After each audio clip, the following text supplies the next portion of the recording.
It's time now for Countywide, a special presentation of Yavapai Broadcasting News. Join Paul David and Kyle Benedict as they talk with our community's leaders, newsmakers, and people in the know. You'll hear about the hot topics that affect all our lives in Yavapai County. And now here's today's Countywide.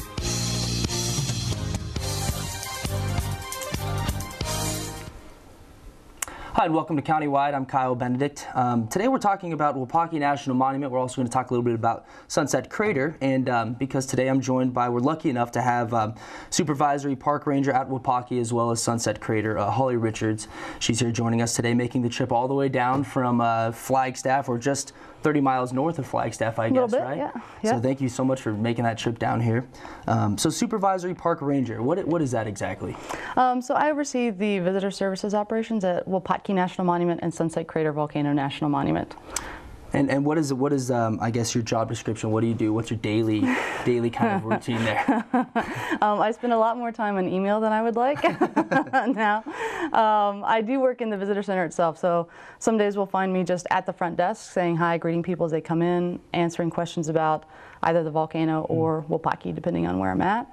I work with our frontline staff to help them develop programs and make sure that we're getting out talking with the public that way. I'm also lucky enough to oversee our backcountry hikes program, and so I get to lead the guided trips that we do out into the backcountry of Wupatki. And starting up soon, we'll be doing some guided trips at Sunset Crater as well. Okay, great. So do you split your time kind of both at Wupatki and at Sunset Crater? And what brought you kind of here to Northern Arizona? Where are you from originally? Virginia, right? You mentioned? I am. I'm from Southern Virginia originally. I went to school in South Carolina at Clemson, and then I came out west after graduation for a 3-month internship at White Sands. I did not grow up in like an outdoorsy, like park kind of family at all. And so I came out, I was going to do a 3-month gig out west and then, go back east. And I just completely fell in love. I fell in love with the West. I fell in love with public lands. I fell in love with the Park Service. And so I've been with that ever since. So Wupatki National Monument, when did it become a national monument?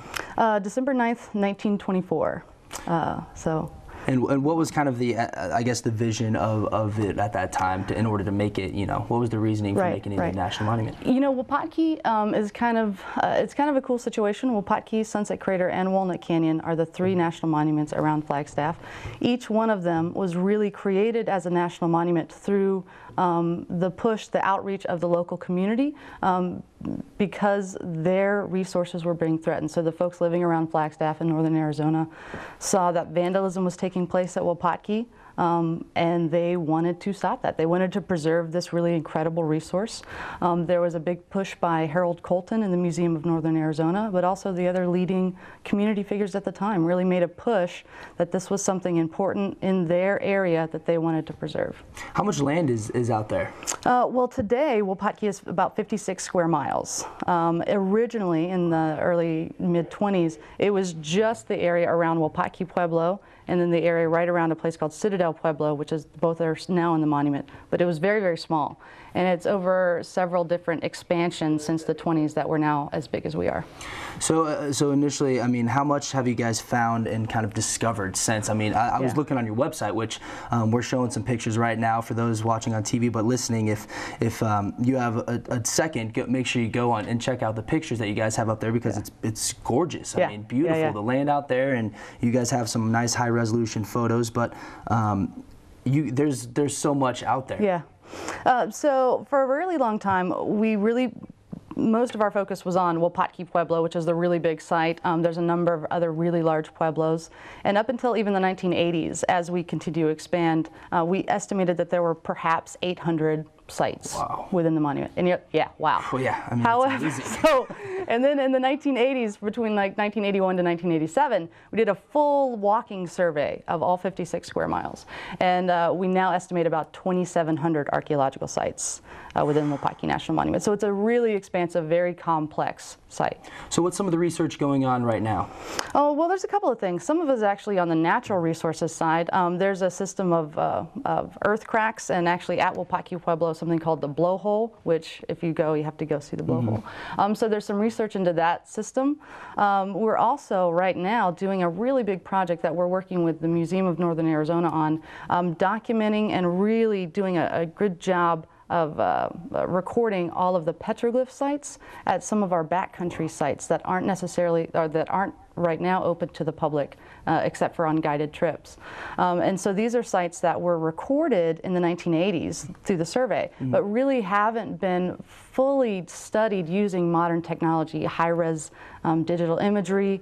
We're going to do some really great GPSing and using GIS technology so that we can better understand the data and trying to analyze the petroglyphs that we see out there and see what that can tell us about the cultures that lived there. So how many petroglyphs are out there? I mean, you don't, you know, just hearing about Wupatki National Monument, you just think of the Pueblos. I mean, at least I did until I went on the website and started finding out that there was just so much more to it. How many petroglyphs are out there? Well, so at this one site that we're doing the project on right now, there are over 70 panels, and each panel has, you know, could have a dozen individual images on the individual panel. So there are a lot of petroglyphs. And those right now can only be seen through the backcountry. That's true. So that particular site that we're studying right now, Horseshoe Mesa, is only accessible on our guided overnight hikes. So we do those in April and October to make sure people can still access. And we do those on a lottery system. So you would, you know, contact the park, say you're interested in the Crack in the Rock hike, and that would start the process to get you out there. How long have you guys been offering those backcountry trips? Well, we've been leading them as guided hikes for over 20 years, since the 80s.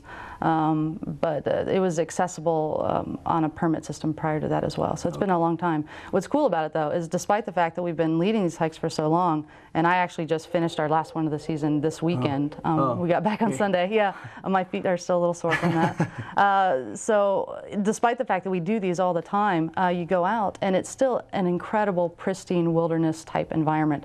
We don't go on trails. You won't see trash. You won't see evidence of really any other people except for the people that were there about 900 years ago. What an experience. I mean, and there's so many times where you go out on these, you know, these parks, these national monuments, or just hikes, and you have all these questions of what you're seeing. And so who's out there on these hikes with you guys? Well, what's really great about the overnight hikes is that we go out with, there are 3 staff members. There's usually a hike leader who works there at the park. We'll also have a subject matter expert, so oftentimes that's an archaeologist or another member of our staff that can really sort of speak to whether it's the geology that we're looking at or the archaeological sites, someone to really bulk up the experience so you really get a very full experience, not just of the wilderness environment, but also of the cultures and the landscape. Great. Wow. Well, we're going to take our first break. We're talking Wupatki National Monument with Supervisory Park Ranger at Wupatki, as well as Sunset Crater, Holly Richards. We'll be right back in a couple minutes.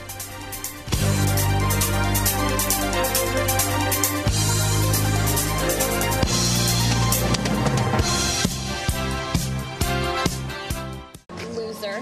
Here, let me help you with that. Oops. Every day, kids witness bullying. Oh, look! Your crush is looking at you. Poor you.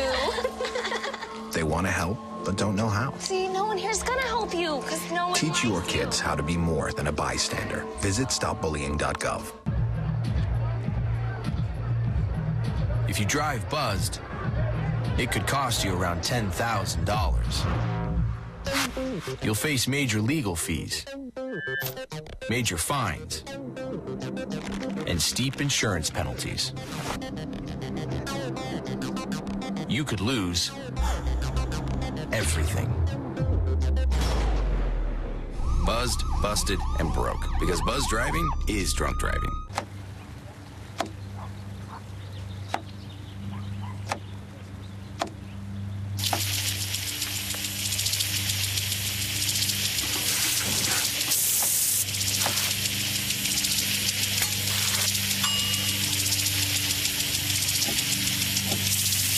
Clean kitchen surfaces, utensils, and hands with soapy water. 1 in 6 Americans will get sick from food poisoning this year. Keep your family safer. Check your steps at foodsafety.gov.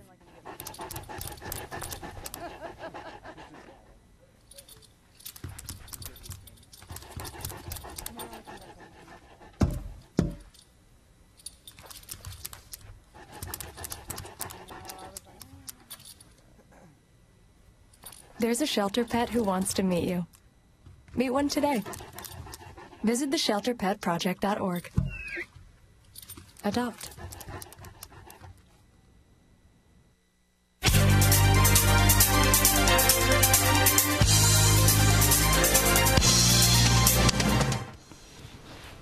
Welcome back to Countywide. We're talking Wupatki National Monument. I'm Kyle Benedict, and we're joined with Holly Richards, Supervisory Park Ranger at Wupatki and Sunset Crater Volcano. So we're just going to kind of dive in, as we mentioned in the first segment. A lot going on out there, a lot to see. Yeah. But let's start off with the pueblos. How many different pueblos are out there? Well, there are 6 pueblos that are open to the public that you can visit anytime. Sunrise to sunset, so they're open there for you. There are, however, about 2,700 archaeological sites within the monument altogether. Wow. So. And Wupatki, I would imagine, is the kind of most well known. It is, yeah. It's certainly the biggest. So Wupatki Pueblo is about 4 stories all told. About 104 rooms, depending on how you're going to count that's some of the amazing. rooms. It's really large. It's also where we find some of the highest concentrations of the trade artifacts that are there. Okay. So there were scarlet macaws found at Wupatki Pueblo, turquoise, copper bells, shell jewelry, shells from the Pacific Ocean, so all kinds of stuff there. Over 120 different types of pottery that were found, which is a really high number of different types of pottery. And as far as what you guys know, how far back does that go? When I mean, you mentioned that it was kind of different phases, but how long back does it date back to? Well, so Wupatki Pueblo, we have really good dates on because we can look at the tree rings that were used for the roof material and get specific dates for when the construction happened. So Wupatki Pueblo itself starts around 1106, which is right after the eruption of Sunset Crater, and they continue building on it, every generation or so, until like the mid 1100s about. So that's we have a really firm time period for that. However, that space around Wupatki Pueblo was used for thousands of years prior. We, within the monument, have found evidence going all the way back to Clovis time, so about 14,000 years ago. Wow. So the main thing that we look at today is the people building the big pueblos after the eruption of Sunset Crater, and that's Can you talk a little bit about that relationship with Wupatki and the eruption of the Sunset Crater volcano? Because I mean, there's obviously, as you mentioned, there was kind of generations that lived there beforehand. But how did that eruption really change the way of life for the people living there? Well, it would have been devastating initially, right? So there's people living all through that area prior to the eruption of Sunset Crater, which is the most recent volcanic eruption in the San Francisco volcanic field. Sunset Crater volcano is about 18 miles from Wupatki, where Wupatki Pueblo is today. So the people that were living in the Wupatki Basin would have been aware of the volcano, they would have seen it, and they would have had to evacuate because it's within the ashfall zone of the volcano. What's really cool about that, though, is what happens after the eruption. And what we find is about a generation after the eruption of Sunset Crater, whether it's the folks that lived there coming back or other people coming to the area because they had heard about the volcano. What we know is that prior to the eruption, it's primarily a single cultural group living there. They're not building big masonry structures. They're primarily the folks that we would call the Sanawa, which is the folks living around Flagstaff. About a generation after the eruption, it gets much more complicated. They're building large above-ground masonry pueblos. That's where we find all the trade artifacts coming in. We find multiple cultural groups, we think, living there and interacting at the same time. So it almost becomes really sort of a mixing bowl of different cultures of the Southwest at that time. And it becomes a really important spiritual and cultural and trade location of the time period after the eruption. And I always just like to think of any sort of major natural disaster that's happened, whether it's in your own community or around the world, it changes a place, right? People leave, they get new ideas, they bring those ideas back when they come back. New people come to the area. So anytime something like that happens, it has an effect, and we can definitely see that effect when we look at Wupatki. So the community that you kind of think of there, how many people are we talking here? That's a really hard thing to estimate. So the estimates are kind of broad, so anywhere from like 2,000 to 5,000 people at the height. Wow. That's a lot of people. Yeah, that is a lot. That's a lot of people. What are these pueblos made of? Stone, primarily. Okay. Yeah. So they're some of the smaller structures will be dry laid, so they're stone pueblos without any mortar, so they're just really nicely fit together masonry. The larger pueblos like Wupatki would have been mortared, and actually we think probably they would have had plaster on the exterior as well, so they would have looked very different than they do today. Wow, and you mentioned there's definitely a bunch of different types of pueblos out there. What's the difference? There's also pit houses, right? There aren't any pit houses that are visible today. Okay. There would have been pit houses, and that's part of that transition really. that happens around the time of Sunset Crater volcano. A lot of what we find pre-eruption are pit houses. Okay. Post-eruption, we're finding more pueblos. Okay. And so, what's the difference? So a pit house is something that is more semi-subterranean, and it is an earlier type of construction than, say, a masonry pueblo. Okay. There are time periods where you'll see both pit houses and masonry pueblos at the same time, but there is sort of a progression. Okay, so when these people, obviously they moved on, they left there. When was that? Do you guys have a kind of a date on that as well? Yeah, so folks start moving out of the area in the mid-1100s. By around 1175 or so, everyone has moved on. And so it's better, a lot of times it'll just get described as, they abandoned it, they, emigrated to new places. It's really more of just sort of a slow trickling out of probably families and extended family groups moving to new areas. Moving to new areas, okay. Yeah. So, I mean, you guys are, I'm sure, just continue to find different types of, discoveries, whether it's those petroglyphs or, more pueblos and stuff. So, just again, how many are on there? How many about pueblos, 20, I guess? Well, there are about 2,700 archaeological sites. Okay. Not all of those are pueblos. A lot of those are also going to be agricultural features. So we'll find the remnants of a terrace system. They were doing terrace farming. They were doing big agricultural fields using rock alignment. So all of those are things. We find check dams, so they're utilizing the available surface water, And that's all, I mean, I'm sure just the volcanic ash and stuff that fell from there really helped with enrich the soil. Yeah, what we think the impact of the volcano on the farming was probably that the ash and cinder improved water retention. So it held the moisture in better. So it was like a mulch on their fields, and that would have improved their farming for several generations, which is another reason they were probably moving back there. I mean, you mentioned the trade earlier, some of the things that you guys are finding. Yeah. Can you talk a little bit about, what do you guys know as far as the trade? I mean, obviously you find these different types of things from different areas in the region, or I mean, even along the coast, like you said. Yeah. What do you guys know as far as the actual trade system that they had? Well, so the trade network in the Southwest in this time period is fairly well documented and understood. I mean, we kind of have, a lot of times we'll have a picture in our minds of trading as just being like kind of one solitary dude going from these isolated communities. And it's really much more complex than that. We'll find established trade networks, just like we have today in a modern trade system, where certain types of goods will be manufactured one place and then transported. So we find shells that came up through this area, through the valley, through the Phoenix area. Up to Wupatki. Turquoise would have been coming up from New Mexico through the area around Chaco Canyon over to Wupatki. Same thing for scarlet macaws, which were widely traded. They would have originated in what is now Mexico and Central America, and then come up through established trade networks to Wupatki. Wow. So yeah, it's not just an individual person with a sack of goods. This is a system of trade. What are some of the things that they would trade to people who are coming to this area? Oh, that's a really good question. Yeah. So there are a couple of things that we think may have been traded out, because we find all these trade items coming into Wupatki. So yeah, what was going out? Yeah. So there's a couple of theories. They may have had surplus food, believe it or not. You go there today, and a lot of folks are like, "Oh my gosh, how are they living here? This is desolate." But they may have actually had a surplus of food because of the impact of Sunset Crater improving the farming. They were also producing cotton. So Wupatki Pueblo is about 6 miles from the Little Colorado River. The Wupatki extended community extends all the way out to the river. And so there were people living and farming right around the Little Colorado. We think that they were growing cotton there, and we find a lot of evidence that they were actually producing high quality cotton textiles there in the Wupatki area. Highly tradable, yeah. Exactly. And so they were perhaps trading cotton out. That's looking at this from sort of an archaeological trade perspective.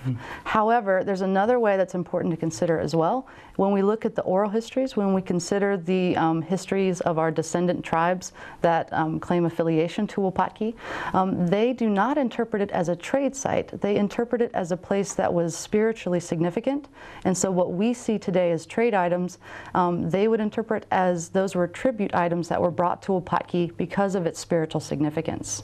And so those are two ways of looking at it that are not necessarily mutually exclusive. They sort of complement each other. Great. Wow. I mean, it's just so elaborate, much more than you would think. I mean, when it comes to trade systems like that. So we're going to take our next break. We'll be right back in a couple minutes, sitting down with Holly Richards, Supervisory Park Ranger at Wupatki National Monument and Sunset Crater, talking about Wupatki National Monument. We'll be back in a couple minutes.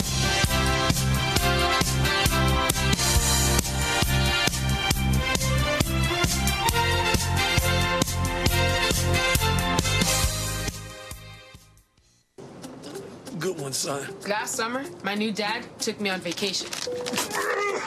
First, we went deep sea fishing. Wow! I'm so proud of you, son. And then we went on Thunder Shark. That was awesome! Let's go again. 3 times. I gotta say, it was pretty cool. You don't have to be perfect to be a perfect parent. Thousands of kids in foster care will take you just as you are. Oh, not again.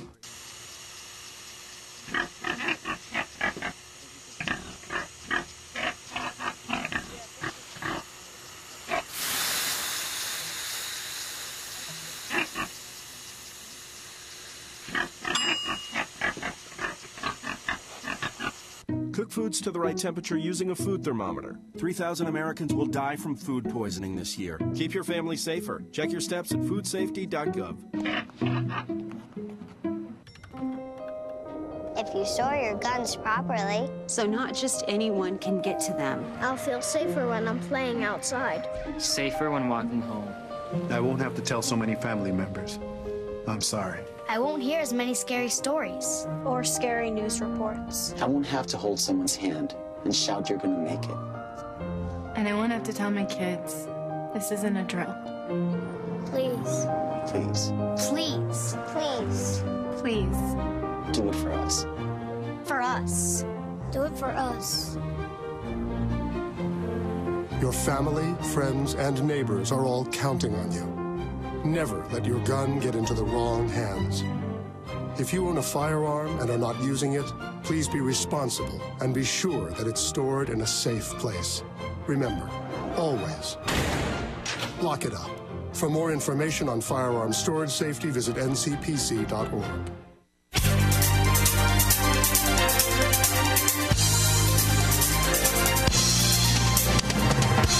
Welcome back to Countywide, talking with Wupatki National Monument with Supervisory Park Ranger Holly Richards. And we just have a couple minutes left here, but you guys have some events coming up, and also, you know, there's those overnight backpacking trips, backcountry trips that you were talking about. What are some of the things coming up over there at Wupatki? So a couple of things. For the overnight trips, if anyone's interested in those, you would just call the Wupatki Visitor Center. Our phone number is on our website, and it's 928-679-2365. Just ask for information about Cracking the Rock, and so you can get on a wait list or an information list, and the next time we have hikes coming up, when we start the lottery, we'll contact you and start the lottery process. Okay. We do also do guided day hikes, though, as well. Wupatki National Monument, the backcountry area, is closed to unguided travel just to preserve some of those sites.